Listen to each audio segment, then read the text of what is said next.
जय संविधान, जय भीम, महात्मा गांधी की जय, गोडसे मुर्दाबाद। देखिए, आज देश ने एक बहुत महान आत्मा को खो दिया है। बिल्कुल उसी तरह से जैसे महात्मा गांधी का देहांत हुआ था जब उन्होंने देह त्यागे थे और गोडसे ने उनकी हत्या की थी। देश गमगीन था, पूरा विश्व गमगीन था। एक विश्व के महानतम संत को विश्व ने विदाई दी थी। उसी प्रकार से जब पंडित जवाहरलाल नेहरू की मृत्यु हुई थी तो एक देश ने एक ऐसे व्यक्ति को खोया था जिसने देश को एक मजबूत आधार दिया था, जिसने एक फाउंडेशन दिया था जिसके आधार पर देश की संरचना आगे बढ़ी। वरना एक ही दिन के अंतराल में दो देश अलग अलग हुए, हिंदुस्तान और पाकिस्तान। पाकिस्तान की आज क्या स्थिति है आपको पता है, बदहाल है, बर्बाद है। और दूसरा भारतवर्ष जो एक खुशहाल देश है, और उसकी खुशहाली का मुख्य कारण था कि भारतवर्ष के अंदर धर्मनिरपेक्षता और समभाव सद्भाव की भावना से हम आगे बढ़े थे। और पाकिस्तान ने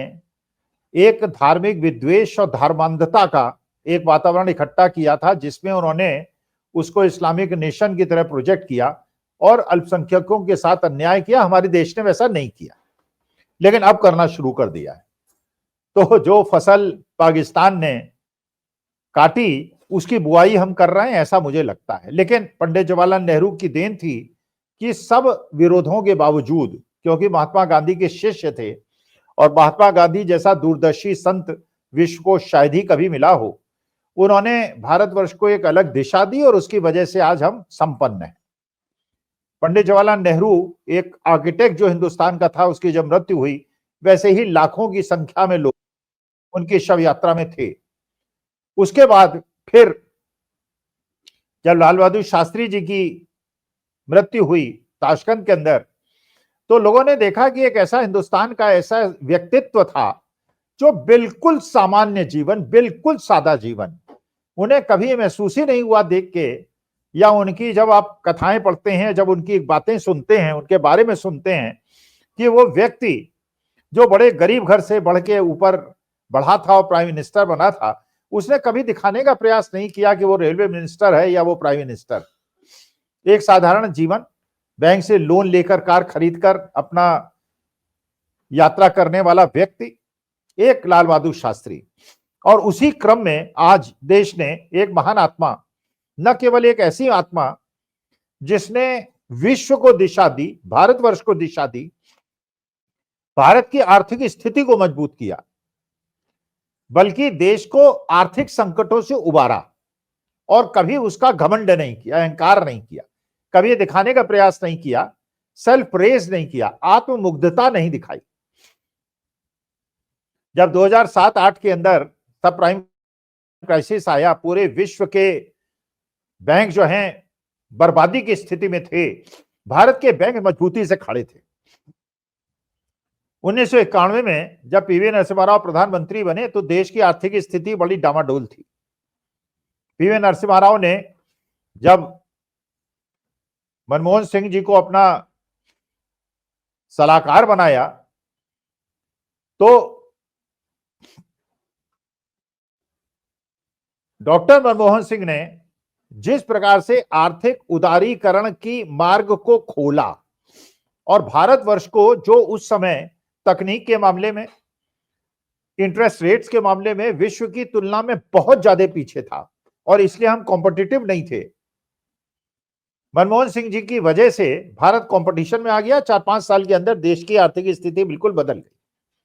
तो चाहे 91 से 95 का टाइम हो, चाहे सब प्राइम क्राइसिस का टाइम हो,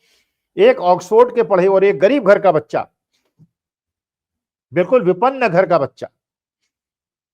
बिना बिजली के गांव में पैदा हुआ बच्चा, जिस प्रकार से ऑक्सफोर्ड में पढ़ा, पीएचडी की, जिस प्रकार बिना घमंड के, बिना अहंकार के हर पदों पे वर्ल्ड बैंक में काम किया, रिजर्व बैंक के गवर्नर रहे, सलाहकार रहे, वित्त मंत्री रहे, प्रधानमंत्री रहे, लेकिन जो भी उनसे मिला कभी महसूस नहीं किया कि वो कभी किसी प्रधानमंत्री से या वित्त मंत्री से मिल रहे हैं। देखिए, आदमी का बड़प्पन सबसे बड़ा वो होता है जब किसी को आके उनके पास ये लगे कि वो किसी बड़े आदमी से मिल रहे हैं, जब आपको लगे कि आप कोई बहुत बड़े आदमी से मिल रहे हैं, इसका आदमी वो बड़ा नहीं है। तो पंडित जवाहरलाल नेहरू, महात्मा गांधी, लाल बहादुर शास्त्री, अब्दुल कलाम साहब, अब्दुल कलाम साहब का भी बिल्कुल जीवन वही था, राष्ट्रपति बने, लेकिन उनका जीवन में उन्होंने हमेशा ये मंत्र दिया, कहा कि मैं एक अध्यापक हूं, मैं एक teacher, I am basically a teacher. और उन्होंने ये भी कामना की थी कि जब उनकी मृत्यु हो तो एक शिक्षक के रूप में हो, और परमेश्वर ने शायद उनकी सुनी कि जब उनकी मृत्यु हुई, एक व्याख्यान दे रहे थे और व्याख्यान देते हुए हार्ट अटैक हुआ और उन्होंने अपना देह का त्याग किया। ये महान आत्माएं हैं, लेकिन इन महान आत्माओं को किस प्रकार से बदनाम किया गया और वो किया गया, और ये पिछले 10 साल से तो बहुत ही ज्यादा हुआ। बाबा साहब भीमराव अंबेडकर का, महात्मा गांधी का, पंडित जवाहरलाल नेहरू का, डॉक्टर मनमोहन सिंह का जिस प्रकार से अपमान हुआ और उनकी खिल्लियां उड़ाई गई, और उन लोगों द्वारा खिल्लियां उड़ाई गई जो अपनी आत्ममुग्धता में और अपने अहंकार में, अपने आडंबर में अकंठ डूबे हुए। जब ये कहा गया कि हार्ड वर्क से काम होता है, हार्वर्ड से काम नहीं होता, उस व्यक्ति का मखौल बनाया गया जिसने विश्व के मानचित्र में भारत की अर्थव्यवस्था को खड़ा कर दिया था। जब ये कहा गया कि वो व्यक्ति, कुछ लोग ऐसे हैं जो कि बाथरूम में रेनकोट पहन के नहाते हैं, उस व्यक्ति ने उसमें कोई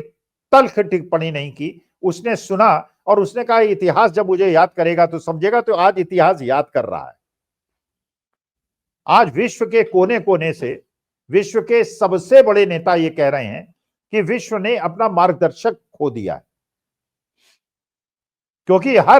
चाहे वो बराक ओबामा हो, चाहे बाइडेन साहब हो, चाहे पुतिन हो, चाहे कोई हो, विश्व का आदमी, हर आदमी ये मानता था कि वो आदमी जो न केवल बौद्धिक रूप से बहुत उच्च स्तर का था, बल्कि कम बोलकर ज्यादा काम करने वाला एक नेता था,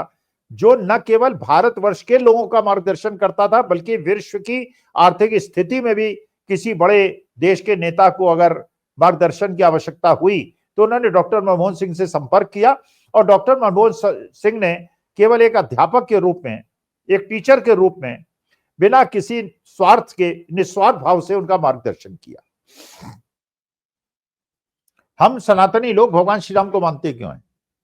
हम भगवान श्री राम को इसलिए मानते हैं, वो मर्यादा पुरुषोत्तम थे। उन्होंने मर्यादाओं को कायम किया, पिता के प्रति मर्यादा, पत्नी के प्रति मर्यादा, भाइयों के प्रति मर्यादा, वो भगवान श्री राम करते हैं, इसलिए हम उनको भगवान मानते हैं। डॉक्टर मनमोहन सिंह ने बार बार दिखाया मर्यादाएं होती क्या है। जब न्यूक्लियर डील का मसला आया था तो लोगों ने कहा कि आपकी सरकार गिर सकती है। उन्होंने कहा मेरी सरकार गिरती है तो आज गिर जाए, 5 बजे नहीं, अभी गिर जाए, लेकिन मैं जिस चीज के लिए देश राष्ट्र हित में जो चीज है उसे करके मानूंगा। और आज देश की जो आर्थिक स्थिति है उसके पीछे वो न्यूक्लियर डील बहुत बड़ा रोल अदा करती है। जब सुषमा स्वराज जी ने उन पे एक तल्ख शेर सुनाया था तो बड़े प्यार से मुस्कुराते हुए उन्होंने शेर के रूप में ही उसका जवाब दिया था, लेकिन कोई तल्खी नहीं दिखाई थी। और ये मोदी जी को भी मानना पड़ा था, जब बीमार स्थिति में थे, व्हील चेयर के अंदर वो वोटिंग करने आए थे, तो मोदी जी ने कहा था कि ये जानते हैं डॉक्टर मनमोहन सिंह कि सत्ता पक्ष जीतने वाला है, ट्रेजरी बेंचेस जीतने वाली है, लेकिन इसके बावजूद ये निष्ठा होती है, ये मर्यादा होती है कि अपनी पार्टी की मदद करने के लिए वो वोट देने आए। एक बार एक टीवी के कार्यक्रम में रजत शर्मा ने जब उनसे पूछा कि कांग्रेस के कई नेता आपके बहुत ज्यादा विरोधी हैं, कुछ लोग आपके मार्ग में बाधा भी डालते हैं, आपको कैसा महसूस होता है? डॉक्टर मनमोहन सिंह ने जो मर्यादित जवाब दिया था, उन्होंने कहा था कि मेरी निष्ठा किसी व्यक्ति से नहीं, मेरी निष्ठा कांग्रेस की विचारधारा से। I am committed to the ideology of Congress. तो ये जो मर्यादाओं का प्रश्न है, अब एक और व्यक्ति के बारे में मेरे दिमाग में प्रश्न आ रहा है। संजय बारू साहब हुआ करते थे, एक पत्रकार हुआ करते थे जिनको अपना मीडिया एडवाइजर बनाया था डॉक्टर मनमोहन सिंह ने। और आज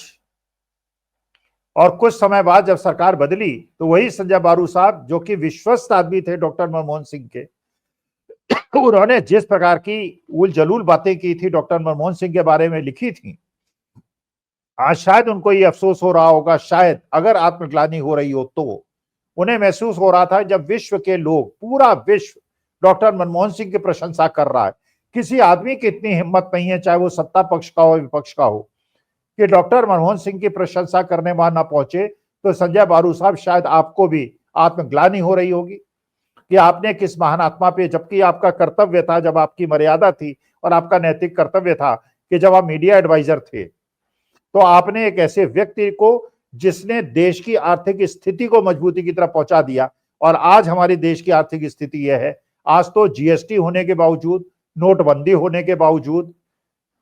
निर्मला सीतारमन जी के वित्त मंत्री होकर लगातार जीएसटी बढ़ाने के बावजूद, किसानों की दुर्दशा के बावजूद हमारे देश की आर्थिक स्थिति नहीं सुधर रही है।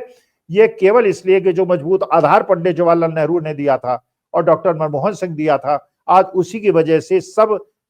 गलत निर्णय होने के बावजूद देश की आर्थिक स्थिति ठीक है। तो संजय बारू साहब और आपसे बाकी लोग, देखने वाले लोग, निष्ठा अगर सीखनी है तो डॉक्टर मनमोहन सिंह से सीखिए। और अमरिंदर सिंह जी, आप भी सोच रहे होंगे,